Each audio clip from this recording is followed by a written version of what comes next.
Aqui estamos para mais uma aula do nosso curso de Teologia do Progresso Espiritual. Hoje um assunto bastante profundo, mas sem dúvida alguma importante. Iniciemos com a nossa tradicional oração ao Divino Espírito Santo e esperamos que todos estejam na paz de nosso Senhor Jesus Cristo e sob a proteção do manto de nossa querida Mãe, Nossa Senhora.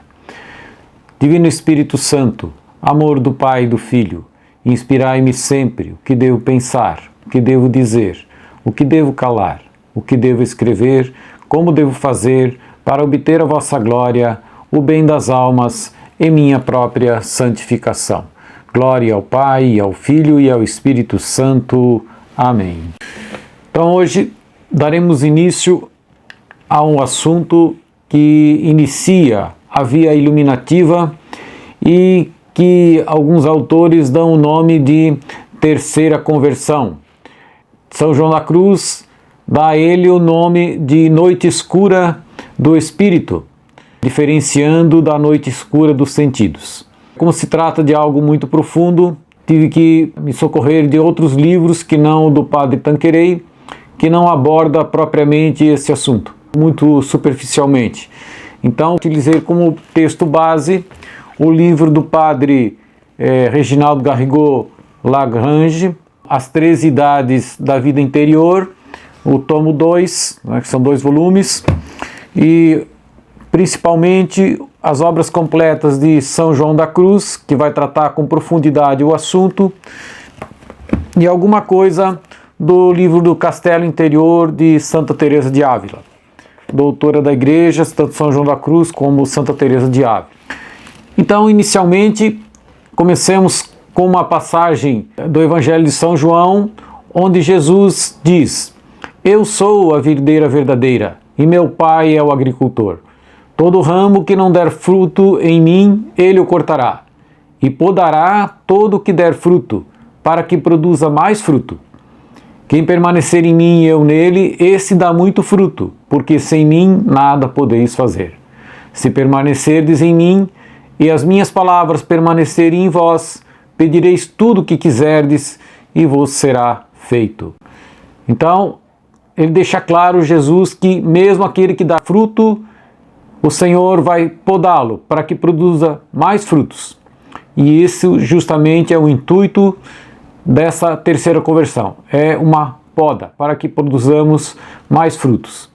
Também no livro do Eclesiástico, no capítulo 2, há um versículo que diz: Pois é pelo fogo que se experimentam o ouro e a prata, e os homens agradáveis a Deus pelo cadinho da humilhação.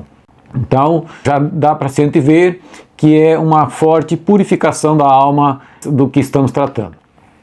Bem, aqueles que estão na via iluminativa, como já falamos, já passaram por uma purificação das faculdades inferiores, dos sentidos, da imaginação, da memória, chamada Noite dos Sentidos, ou também de segunda conversão. Tratamos desse assunto lá na videoaula 41, seria bom rever, ou os que não viram, ver primeiramente essa, antes de continuar a assistir essa aula. Eles também já começaram a viver, os que estão na via iluminativa, a chamada vida do Espírito, pela uma contemplação infusa inicial, que demos o nome de oração de recolhimento passivo, que veio depois da oração da simplicidade, assunto que foi tratado lá na videoaula 44. São João da Cruz vai inicialmente abordar a questão da noite escura do Espírito, que é essa segunda provação, lá no livro 2 da noite escura, no capítulo 1. Ele vai dizer inicialmente: a alma que Deus há de levar adiante não é introduzida por sua majestade na noite do Espírito, logo ao sair das securas e trabalhos da primeira purificação, a noite dos sentidos. Ao contrário, costuma passar longo tempo e mesmo anos em que, ultrapassando o estado dos principiantes, exercita-se na via dos adiantados, dos que estão na via iluminativa. Como escapada de um estreito cárcere, anda nas coisas de Deus com muito maior liberdade e íntima satisfação, gozando de mais abundante deleite interior do que sucedia no princípio, antes de entrar naquela noite sensitiva. Já não traz a imaginação nem as potências atadas ao raciocínio, com preocupação espiritual como anteriormente, mas com grande facilidade acha logo em seu espírito muita serena e amorosa contemplação e sabor espiritual sem trabalho discursivo, sem o auxílio do raciocínio. Contudo, não está ainda acabada a purificação da alma. Falta a parte principal, que é a do espírito, diga-se de passagem, o intelecto e a vontade. Sem esta purificação, pela íntima conexão que há entre o sentido e o espírito, que unidos formam uma só pessoa, a purificação sensitiva, por mais forte que haja sido, não está ainda acabada e perfeita. Então, há ainda mesmo na parte sensitiva muito que se purificar. O deleite e o gosto interior já referidos, que essas almas já adiantadas acham e gozam com abundância e facilidade no seu íntimo, agora lhes são comunicados com muito maior prodigalidade do que antes. Então, as pessoas que estão na vida iluminativa vivem essa abundância de espiritualidade, que já falamos sobre isso, que vem dessa oração de recolhimento passivo, esse ardor interior que o inflama. Juntamente também vem essa parte sensitiva, porque não deixa de ser um lado sensível da pessoa, que ela sente interiormente esse ardor, essa inflamação, ou como São João da Cruz vai chamar de notícia amorosa. Contudo, neles ainda existem muitos defeitos, ou seja, manchas do homem velho, que com uma ferrugem, com uma crosta, somente desaparecem por uma purificação mais forte.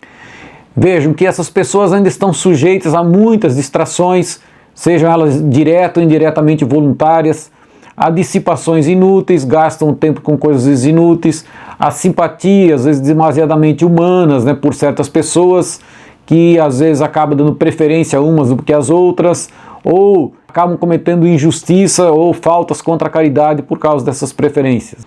Também tem momentos, às vezes, de rudeza natural, de impaciência, e algumas também caem por estarem ainda apegadas a certas comunicações espirituais pelo lado dos sentidos, expõem-se muito ao demônio, que as engana, muitas vezes lhes dando falsas profecias, como estamos cansados de ver por aí. Também outras sujeitas às mesmas influências caem às vezes num zelo amargo, azedo, que leva a pregar sermão aos outros, a manifestar censura, censurar o irmão com censuras inoportunas, às vezes, tudo isso. Às vezes mesmo sem terem uma consciência disso, essas pessoas, essas almas já até avançadas espiritualmente, não percebem que ainda às vezes estão cheios de orgulho e de presunção espiritual. E com isso se desviam da simplicidade, da humildade, da pureza, tudo que é requerido para que haja uma maior intimidade com Deus. Isso está na profundeza, nas raízes das faculdades superiores, do intelecto e da vontade. O intelecto e a vontade ainda estão muito manchados pelo orgulho, pelo juízo pessoal e pela vontade própria, que ainda precisam de muita purificação. O padre Garrigou vai dizer a esse respeito que é preciso que esse fundo da alma, do intelecto e da vontade, refúgio do juízo próprio e do egoísmo, que muitas vezes é bem sutil, seja iluminado pela luz divina e ocupado por Deus, seja completamente purificado e vivificado. São João da Cruz vai dizer a esse respeito: eis porque, se esses vícios não desaparecem com o sabão e com a forte lixívia da purificação desta noite, não poderá o Espírito chegar à pureza da união divina. E em outra parte, ele vai continuar tratando do assunto dizendo: estes espirituais vão, pois, por certo tempo, nutrindo os sentidos com suaves comunicações. Atraída e deliciada com o gosto espiritual que dimana da parte superior, a parte sensitiva une-se e põe-se em harmonia com o espírito. Alimentam-se, sentido e espírito juntos, cada um a seu modo, do mesmo manjar espiritual e no mesmo prato que nutre a ambos com uma só pessoa. E assim, de certo modo, irmanados e conformes em unidade, estão dispostos agora para, juntos, sofrer a áspera e dura purificação do espírito que os espera. É aí que se hão de purificar perfeitamente essas duas partes da alma, a espiritual e a sensitiva, pois nunca se purifica uma sem a outra. Então veja que as duas partes são purificadas, mas se atém-se mais à parte superior, às faculdades superiores. Então, essa purificação passiva do espírito, ou terceira conversão, consiste em princípio na privação das luzes anteriormente recebidas sobre os mistérios da fé. Aquele gosto espiritual, em razão do dom de sabedoria e o dom de entendimento que nos faz compreender e saborear as escrituras, as coisas de Deus, elas vão ser como que retirados. Então são purificados conjuntamente as faculdades superiores e as faculdades inferiores. E o que acontece nesse momento? São João da Cruz vai dizer: Deus deixa-nos, ou deixa aquelas pessoas que passam por essa provação, com o entendimento na escuridão, a vontade na secura, a memória no vazio, as afeições da alma em suma aflição, amargura e angústia. Priva a mesma alma do sentido e gosto que antes experimentava nos bens espirituais. Então já vemos aí que é algo não muito agradável. O padre Garrigou vai dizer a esse respeito também: já não é somente uma aridez sensível, é uma secura de ordem espiritual que provém não da privação das consolações sensíveis, mas do despojamento das luzes às quais estava habituado. A alma já não pode mais apegar-se facilmente à consideração da humanidade do Salvador. Ao contrário, é privada dela, como aconteceu aos apóstolos logo após a ascensão de Jesus aos céus. Nos meses precedentes, sua intimidade com ele crescia todos os dias. Ele se tornara a vida deles, e eis que ele os deixa para sempre aqui embaixo e os priva de sua visão e da sua palavra que os sustentava. Veja que essa terceira conversão, ou essa provação, é também atribuída à parte da vida dos apóstolos em que foram privados da presença de Jesus, da presença física. Após a ressurreição, Jesus permaneceu com os apóstolos em corpo glorioso, que não temos bem uma noção do como é que era esse corpo glorioso, mas permaneceu várias semanas com os apóstolos, até meses parece, instruindo todos os apóstolos. Mas a partir da ascensão do Senhor, eles foram privados da presença humana, por assim dizer, embora em corpo glorioso, da presença física de Jesus, e isso consistiu como que uma privação do Senhor. Ficaram realmente no vazio novamente, como aconteceu também após a morte do Senhor até a ressurreição, aquele curto período de 2 dias e meio, 3 dias, até os apóstolos terem a primeira revelação dele. Então, esse período constitui-se, segundo os teólogos, o período dessa aprovação dos apóstolos. E o Pentecostes, a saída, com o resultado de Pentecostes, com todos os apóstolos. Vejo que lá no Evangelho de São João, Jesus vai dizer: digo-vos a verdade, convém a vós que eu vá, porque se eu não for, o Paráclito não virá a vós, mas se eu for, vô-lo enviarei. Então era preciso que Jesus saísse da presença dos apóstolos para que viesse o Paráclito, ou seja, que eles fossem privados de sua presença. Então, na verdade, a alma sente esse vazio, essa secura, essa falta da presença do Senhor em sua vida como ela sentia anteriormente. Santa Ângela de Foligno vai dizer: vejo-me desprovida de todo bem, de toda virtude, repleta de uma infinidade de vícios. Vejo na minha alma apenas defeitos, falsa humildade, orgulho, hipocrisia. Gostaria de gritar para os outros as minhas iniquidades. Deus está oculto para mim. Como posso esperar nele? Ainda que todos os sábios do mundo e todos os santos do paraíso me inundassem de consolações, não me trariam qualquer alívio, se Deus não transformasse profundamente a minha alma. Trata-se de um tormento interior pior que o martírio. É realmente uma provação muito forte. E Santa Teresa de Ávila também vai dizer lá na Sexta Morada, um pouquinho aqui eu vou ler a esse respeito, mas o capítulo 1 da Sexta Morada traz muitas outras provações que acontecem nessa fase. Ela diz assim: o Senhor, todavia, não abandona a alma nesse momento, pois com toda essa tormenta a alma não o ofende, nem quiser ofender por coisa alguma da terra.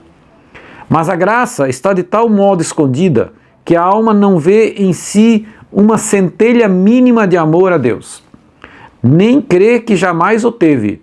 Se praticou algum bem ou recebeu de Sua Majestade alguma graça, tudo lhe parece então sonho ou fantasia. Só tem certeza de ter cometido muitos pecados. Aqui, continua ela mais adiante, o sofrimento vem do alto. As coisas da terra de nada valem para mitigá-lo, para abrandá-lo, né? Este grande Deus quer que reconheçamos a sua soberania e a nossa própria miséria. E este conhecimento é importantíssimo para o que vem depois. É como se Deus fosse algo distante, longínquo, que alguém alguma vez falou, passa a ser nesse sentido. Muito difícil. São João da Cruz, já em outra passagem, abordando o assunto de maneira mais teológica, porque Santa Teresa e aí Santa Angela de Foligno passaram uma coisa prática. Ele vai dizer em que consiste exatamente essa purificação. Vai falar assim: essa noite escura é um influxo de Deus na alma, que a purifica de suas ignorâncias e imperfeições habituais, tanto naturais como espirituais.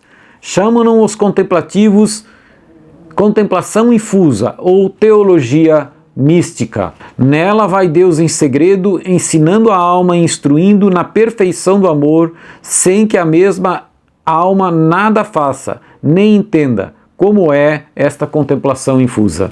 Então, é justamente onde vai se revelar toda a contemplação. Não só aquela inicial, mas a contemplação, a alta contemplação, como vamos dizer. E é um influxo de Deus na alma. O Padre Garrigou vai dizer que essa crise, chamada de crise salutar, é um verdadeiro purgatório, antes da morte, na qual a alma é purificada por ação não de um fogo sensível, mas de um fogo espiritual, de contemplação e de amor. São João da Cruz, a esse respeito, vai comparar essa purificação realmente com a purificação do purgatório. Ele vai dizer assim: a alma sofrendo tal purificação ou não entrará no fogo da outra vida, falando do purgatório, ou nele se há de ter muito pouco, porque é de maior proveito uma hora deste sofrimento aqui na terra do que muitos depois da morte. Então ele vai dizer justamente que os que não passam pelo purgatório depois da morte foram os que passaram por essa terceira conversão ou essa purificação passiva do espírito. Esses não vão passar depois pelo purgatório, é o entendimento do doutor da Igreja, São João da Cruz. É comunicada nesse estágio a sabedoria tão elevada que transcende a capacidade da alma. Portanto, nesse aspecto, eles também chamam esse momento de trevas da alma. Existe uma abundância tão grande e Deus é tão incompreensível que a pessoa perde-se e não entende mais nada, então fica num vazio. Por isso que é em relação ao entendimento e à vontade. Vejo que São Paulo, na carta de Timóteo, vai dizer que Deus habita em luz inacessível. Na verdade, vamos compreendendo mais, cada vez melhor, que a essência divina é muito superior a qualquer noção que podemos ter, qualquer conceito que podemos fazer. Está muito acima da nossa capacidade, da nossa inteligência de compreender isso. Então veja, a comparação que se faz assim como a luz do sol. Se nós olharmos direto para ele, nos ofusca, não enxergamos mais nada, até temos que desviar o olhar. Nossa visão é muito fraca para poder suportar toda a luminosidade do sol.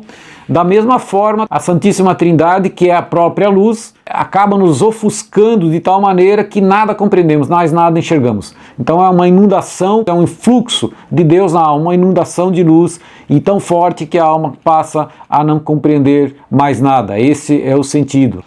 Bem, essa provação, São João da Cruz diz que costuma durar vários anos, embora com algumas paradas, alguns intervalos.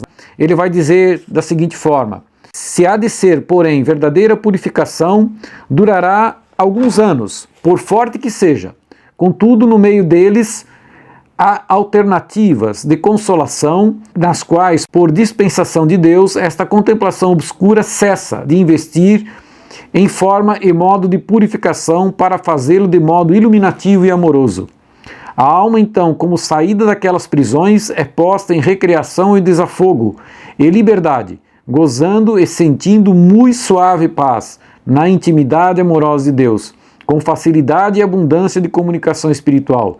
Isto é indício da saúde que a alma vai cobrando nesta purificação, bem como prenúncio da fartura que a espera. Às vezes, chega a ser tão grande a consolação que lhe parece estar terminadas as suas provações. Então, dura vários anos, mas às vezes é intermediada por alguns períodos de forte consolação em que às vezes a pessoa até esquece que houve aquela provação e pensa às vezes até que terminou. Bom, os efeitos dessa purificação. Primeiro, aqueles primeiros vícios que já falamos, aqueles apegos, aquela rudeza, que falamos no início, apegos a consolações ainda, aquilo realmente são suprimidos, são vencidos. O padre Garrigou vai falar um pouquinho também a esse respeito dos efeitos da purificação na página 1068 do livro. Esses efeitos consistem, sobretudo, em um grande crescimento das virtudes da parte elevada da alma, principalmente a humildade, a piedade e as virtudes teologais. Tais virtudes superiores são, então, muito purificadas de toda a escória humana. Depois também, outro efeito é que, justamente, que estávamos falando, a oração contemplativa vai se aprofundar muito nesse período.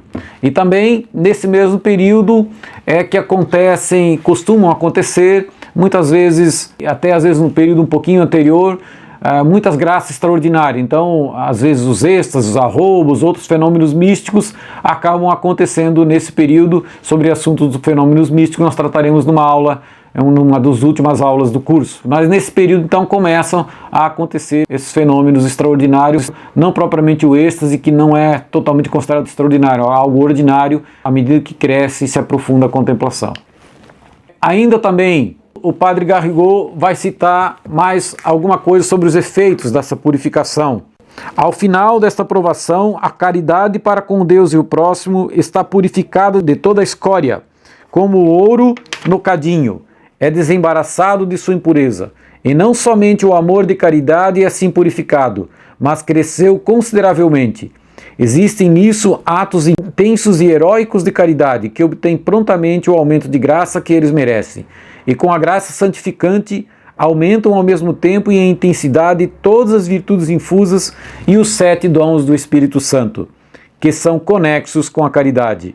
O amor a Deus e às almas torna-se então cada vez mais desinteressado, sempre mais ardente e esquecido de si mesmo. Então aumenta muito a caridade, que é o principal. Por fim, São João da Cruz aborda o assunto por que são tão poucos os que chegam a esse estágio, porque enquanto pela primeira purificação ele vai dizer que são muitos que atingem a noite dos sentidos ou a segunda conversão, já são poucos, muito poucos, raros na verdade, os que chegam à segunda conversão ou aprovação do Espírito. Ele vai dizer no livro da Chama Viva de Amor, nas suas obras completas: aqui nos convém notar a causa pela qual há tão poucos que cheguem a tão alto estado de perfeição na sua união com Deus. Não é porque ele queira seja diminuto o número desses espíritos elevados, antes quereria que fossem todos perfeitos, mas acha poucos vasos capazes de tão alta e sublime obra. Provando-os em coisas pequenas, mostram-se tão fracos que logo fogem do trabalho e não querem sujeitar-se ao menor desconsolo e mortificação. E um pouquinho adiante vai dizer: e assim há muitos que desejam passar adiante e muito continuamente pedem a Deus que os traga e conduza a esse estado de perfeição. Mas quando Deus quer começar a levá-los pelos primeiros trabalhos e mortificações, conforme para isso é necessário, não aceitam sofrê-los e furtam o corpo, fugindo do caminho estreito da vida para buscarem a vida larga do seu próprio consolo, que os leva à perdição. Procedendo deste modo, não dão ensejo a Deus para conceder-lhes o que pedem, mal o começa a dar. Quedam-se como vasos inúteis, pois querendo alcançar o estado dos perfeitos, não somente não quiseram ser levados pelo caminho dos trabalhos que conduz a essa perfeição, mas nem sequer consentiram em começar a entrar pelos sofrimentos e trabalhos menores, a saber, as pequenas provações que ordinariamente todos padecem. Então, querem às vezes se santificar, mas não querem passar por aquilo que é necessário para essa santificação. Por fim, cumpre dizer que a passagem de Jesus que diz que todos sejam um, Pai, assim como eu e tu somos um, ela é plenamente realizada após essa purificação. Então a pessoa se torna realmente um com Deus, como trataremos numa das aulas seguintes, quando tratarmos da contemplação. O assunto é muito complexo, bastante profundo. O próprio Padre Garrigou, no livro que citei aqui, trata isso em mais de 50 páginas. E aqui falamos apenas meia horinha. Mas era o que então tínhamos para apresentar. Agradeço a atenção de todos. Salve Maria, nossa Mãe.